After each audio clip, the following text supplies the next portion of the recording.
도선 목사입니다. 여호와께서 자기 백성을 사랑하시나니 모든 성도가 그의 수중에 있으며 그의 발 아래 앉아서 말씀을 받는도다. 오늘도 우리들이 하나님 발 아래 앉아서 말씀을 받습니다. 오늘은 하나님의 구원계획 158번째 시간으로 요엘서입니다. 요엘서에는 여호와의 날이 5번 등장합니다. 다시 한번 여러분들 앞에서 제가 고백을 합니다. 제가 책들을 펴내고 유튜브에 영상을 올리는 목적은 오직 예수 그리스도와 복음을 증언하기 위해서입니다. 이것은 제가 주님을 처음 만났을 때의 약속입니다. 제 책의 서문에는 이런 고백이 있습니다. 우리 중에 누구든지 자기를 위해 사는 자가 없고 자기를 위해 죽는 자도 없도다. 우리가 살아도 주를 위하여 살고 죽어도 주를 위하여 죽나니 그러므로 사나 죽으나 우리가 주의 것이로다. 이것이 제가 살아있는 이유입니다. 5번 등장하는 여호와의 날, 첫째는요, 1장입니다. 선지자 당시의 여호와의 날은 메뚜기 재앙입니다. 그리고 2장의 여호와의 날은요, 어찌하여 이방인으로 그들의 하나님이 어디에 있느냐 말하게 하리까. 이걸 볼 때 모세나 아수르나 바벨론이 이제 침략해 올 거, 이것을 내다보고 이제 경고하고 있습니다. 그런데 3장의 여호와의 날은요, 심판의 골짜기에 사람이 많으며 심판의 골짜기에 여호와의 날이 가까움이로다. 최후 심판의 날, 이것이 궁극적인 여호와의 날인 거죠. 그리고 요엘서의 그 중심점은 그 후에 내가 내 영을, 성령님을 만민에게 부어주리니, 이것이 핵심입니다. 이처럼 여호와의 날은요, 근경, 중경, 원경 이렇게 가까운데, 가운데, 멀리 이렇게 나타나 있습니다. 여호와의 날, 이건 메뚜기 재앙이죠. 두 번째 여호와의 날, 이거는 이제 바벨론이 침략해 오듯, 그리고 여호와의 날, 이게 최후 심판의 날입니다. 이 말씀은 바로 우리들에게도 그대로 적실성이 있는 그런 말씀이죠. 여호와께 물으라. 본문이 말씀하고자 하는 핵심적인 점과 후속단적인 선을 파악하시기 바랍니다. 요엘서를 통해 말씀하시려는 그 핵심이 뭔가, 이건 점인 거죠. 근데 요엘서가 구속사라는 전체의 이 선상에서는 어떤 의미가 있는가, 이게 선입니다. 요엘서의 중심 주제와 핵심은 무엇입니까? 요엘서에는 그리스도와 구속이 어떻게 계시되어 있습니까? 선지자 당시의 여호와의 날은 무엇입니까? 더 큰 여호와의 날이 다가오고 있다는 점을 또 선포합니다.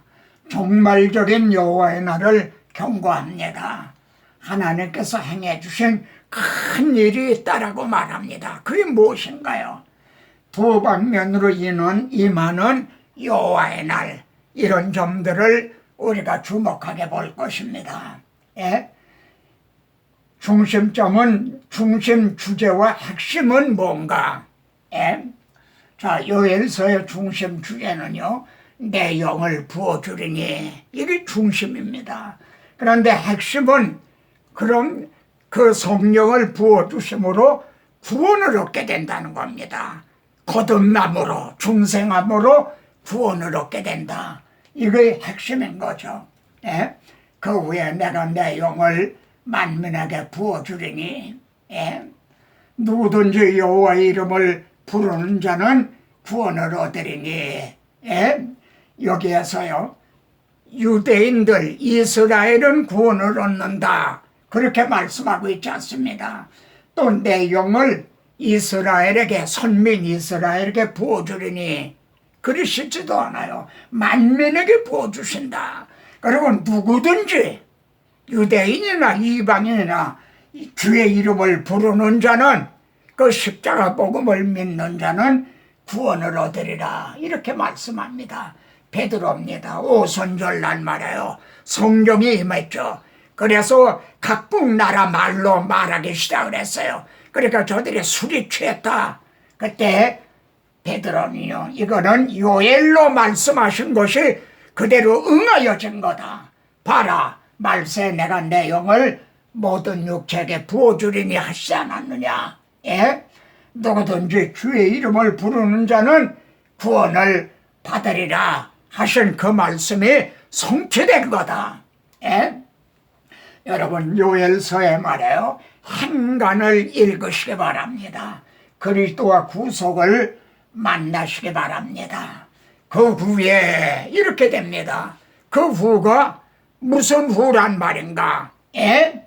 언젠가 주님은요, 내가 떠나가지 아니하면, 즉 내가 십자가를 지지 아니하면은 보혜사가 너에게로 오시지 아니할 것이요, 이렇게 말씀합니다.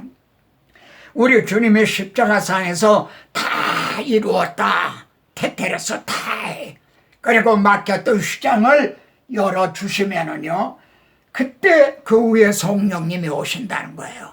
주님이 이루어 놓으신 십자가 복음을 증언하기 위해서 성령님이 오시는 거죠. 십자가 복음을 인간의 지혜의 말로 설득을 시키는 게 아닙니다. 성령이 오셔서 믿음을 주시고 거듭나게 해주시는 거죠. 그래서 이 점을 보세요. 누구든지 여호와 이름을 부르는 자는 구원을 얻으리니, 누구든지 주의 이름을 부르는 자는 구원을 받으리라 하였나니라. 무슨 뜻입니까? 성령님이 오셔서요, 자신을 증언하고 있잖아요. 성령님을 증언하고 있잖아요. 여호와의 이름을 부르는 자는, 주의 이름을 부르는 자는 구원을 얻으리라. 바로 예수 그리스도를, 십자가 복음을 증언하고 있는 거예요. 이 점은 이해가 되십니까? 성령이 오셔서 자기를 증언하고 있는 게 아니라 우리에게 성령님이 오시면은 예수 그리스도를 증언하는 증인이 되라, 그 뜻입니다. 예? 분명합니까? 예? 이 행간을 통해 예수 그리스도와 구속을 만나게 되는 겁니다. 요엘서에 5번 등장하는 여호와의 날, 선지자 당시에 여호와의 날은요, 메뚜기 재앙입니다. 팥종이가 남긴 것을 메뚜기가 먹고, 이렇게 메뚜기 재앙이에요. 예? 그래 너희는 금식일을 정하고 이렇게 여호와께 부르짖을지어다, 그럽니다. 슬프다 그날이요, 여호와의 날이 가까웠나니 곧 멸망같이 전능자에게로부터 이르르로다, 그럽니다. 자, 아모스서에 이런 말씀이 나오죠. 양식이 떨어지게 하였다, 흉년이 들게 했다. 그런데 너희가 내게로 돌아오지 않았다. 예? 또 가뭄이 들게 했다. 비틀거리며 물을 마시러 가서 아주 가뭄이, 그러나 또 전염병을 보내셨어요. 그러나 너희가 내게로 돌아오지 않았다. 팥종이로 메뚜기 재앙을 내려셨지만은 너희가 내게로 돌아오지 않았나니라. 지금 요엘 시대에도 메뚜기 재앙을 통해서 회개하고 하나님께로 돌아오라, 그러시는 겁니다. 그래서 더욱 큰 여호와의 날이 다가오고 있다는 점을 선지자는 경고합니다. 여기 보세요.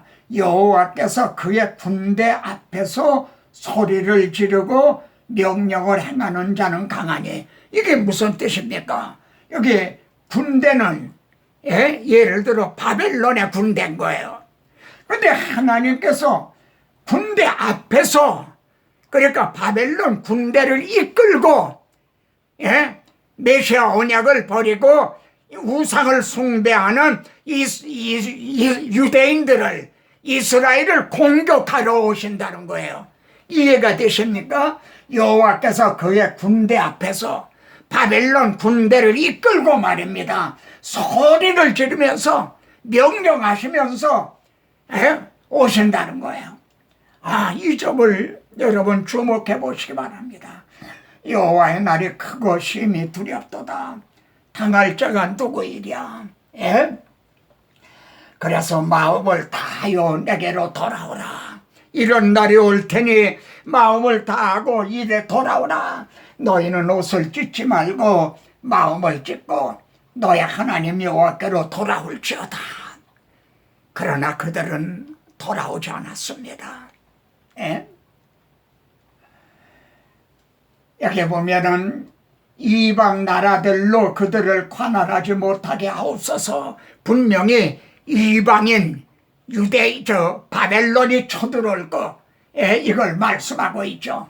어찌하여 이방인으로 그들의 하나님이 어디 있느냐 말하게 하겠나이까. 너희 하나님이 어디 있느냐?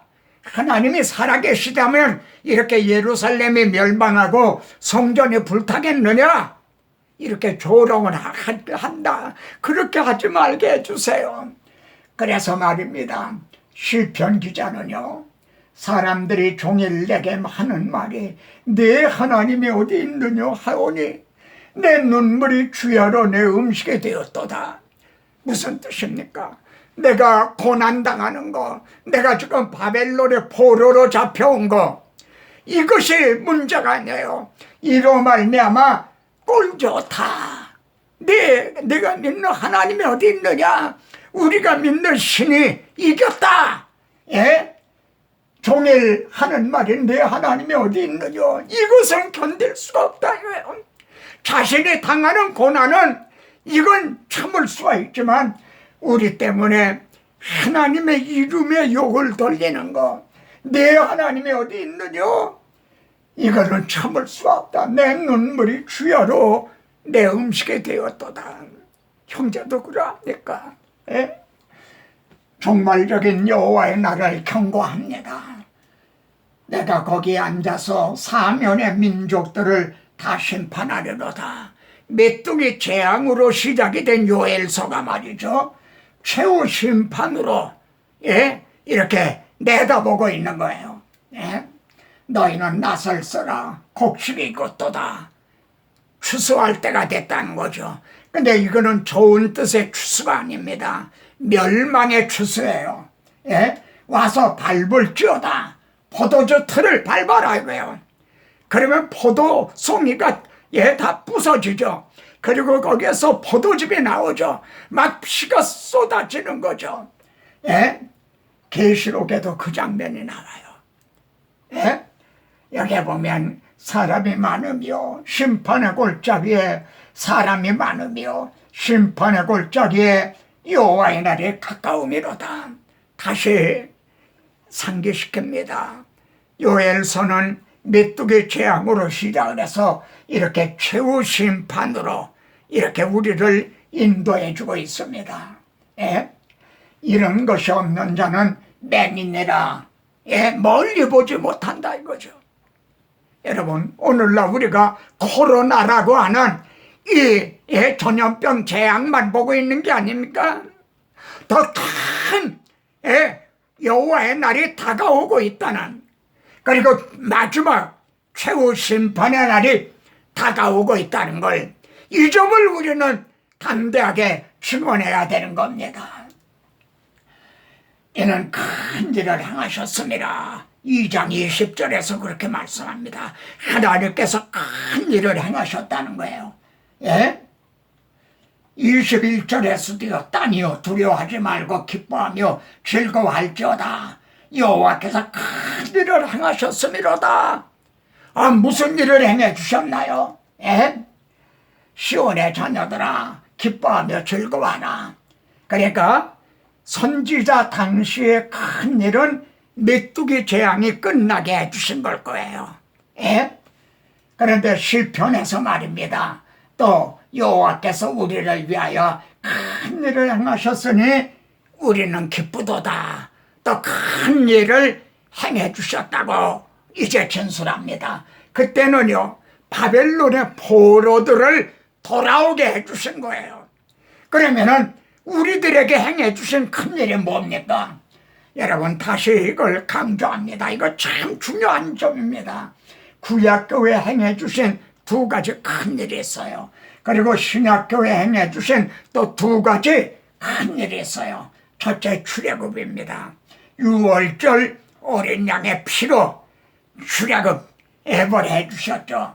그런데 이 점이 신약교회는 우리 주님이 유월절 어린 양이 되주심으로 사탄의 노예에서 이제 해방을 받게 된 거죠. 또 하나는요, 구약교회 행해 주신 거는 이렇게 뼈들이 가득하더라. 그런데 하나님이 생기가 들어가게 하려니 너희가 살아나리라 그러셨죠. 이 점이 신약교회는요, 그 후에 내가 내 영을 만민에게 부어주리니, 하나님이 우리를 사랑해서 독생자를 보내주셨어요. 그 후에 또 성령님을 보내주셨어요. 이처럼 구약교회 행해 주신 두 가지 큰 일과 신약교회 행해 주신 두 가지 큰 일이 이렇게 짝을 이루고 있는 겁니다. 성경은 이렇게도 아주 오묘한 겁니다. 예? 그런데요, 여호와의 날이 두 방면으로 임한다는 겁니다. 첫째는요, 구원을 얻으리니 구원으로 임해요. 여호와의 날이, 주님이 재림하시는 날은 성도들에게는 구원의 날입니다. 예? 시온간 산과 예루살렘에서 피할 자가 있을 것임이라. 그러니까 최후 심판을 피할 자가 있다는 거죠. 그런데요, 요엘서에는 너희는 나설서라 곡식의 것도 다 와서 밟으라. 이건 심판으로 임하는 거죠. 주님의 재림의 날에 심판으로 임하는 거죠. 하나님의 진노의 큰 포도주 틀에 던짐에 이렇게 구원 얻을 자와 멸망 얻을 자 두 방면으로 여호와의 날이 임합니다. 분명합니까? 예? 그날에 말이죠. 이렇게 말씀합니다. 그날이 무슨 날인가? 이 성경의 일관성, 통일성, 점진성을 주목해 보십시오. 이 그래도 성경을 믿지 못할게 할 겁니까? 예? 여기 보면 그날에 여호와의 성전에서 샘이 흘러나온다. 요엘서입니다. 여러분, 어느 말씀이 기억나죠? 에스겔서에 성전 문지방 밑에서 물이 나와서 모든 죽었던 것이 살아나리라 하신 말씀입니다. 요엘서와 에스겔서가 이렇게 일관성, 통일성이 있죠. 예? 또 요엘서에서요, 이제는 갚아주리니, 말하자면 하나님께서 그 환난을 받게 하던 성도들에 대해서 갚아주신다. 이는 여호와께서 시온에 거하심이니라. 여호와께서 시온에 거하신다면 어떻게 돼요? 임마누엘이 되는 거죠. 시온에 거하신다면 뭐가 돼요? 여호와 삼만 거죠. 에스겔서에 그 성읍의 이름을, 그 시온 성의 이름을 여호와 삼마라 하리라. 여러분, 이 통일성, 그리고 이것이 점진성, 이래서 나중에 계시록에 가서 하나님의 장막이 사람들과 함께 있음에 그때 가서 완성이 되는 겁니다. 그날에 말입니다. 주님은요, 천지는 없어지겠으나 내 말은 없어지지 아니하리라. 너희는 스스로 조심하라. 한번 같이 보세요.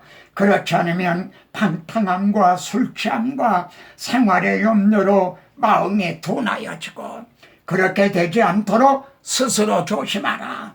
뜻밖의 그날이 덫과 같이 너에게 임하리라. 이 덫이 뭡니까?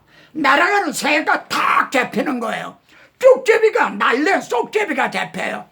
덫과 같이 여호와의 날이, 최후 심판의 날이, 주님의 재림의 날이 이 말이라는 거죠. 예? 같이요. 이 날은 온 지구상에 거하는 모든 사람에게 이 말이라. 예? 너희는 장차 올 이 모든 일을 능히 피하고 인자 앞에 서도록 항상 기도하며 깨어있으라. 아까 시온에서 피할 자가 있을 것임이라. 이렇게 말씀을 했죠. 자, 마지막입니다. 요엘서가 우리에게 주는 도전이 무엇입니까? 예? 한번 같이 읽어보세요. 하나님께서 미래 심판하실 여호와의 날, 즉 최후 심판을 부인하는 사람들이 있다. 예? 반대로 미래에 있을 여호와의 날은 믿는다. 바라보면서 지금이 여호와의 날이라는 사실을 잊고 있는 사람들도 있다. 예? 지금이 여호와의 날이다. 지금은 인간의 날이라고 생각하는 사람이 있다. 지금이 여호와의 날이라는 거예요. 그래서요, 이거는 캠벨 몰간이 구약성경 연구에서 한 말입니다. 예? 오직 오늘이라 일컫는 동안에, 오늘, 내일도 가보면 오늘이죠. 그러니까 매일매일이 여호와의 날인 거예요. 우리는 지금 여호와의 날을 매일매일 한 걸음 한 걸음씩 살아가고 있는 거예요. 그래서 오직 오늘이라 일컫는 여호와의 날에 매일 피차 권면하여 너희 중에 누구든지 죄의 유혹으로 완고하게 되지 않도록 하라. 아멘. 요엘서입니다. 이것이 5번 등장하는 요엘서를 통해서 우리에게 말씀하는 도전인 것입니다. 다음 시간에 또 뵙겠습니다.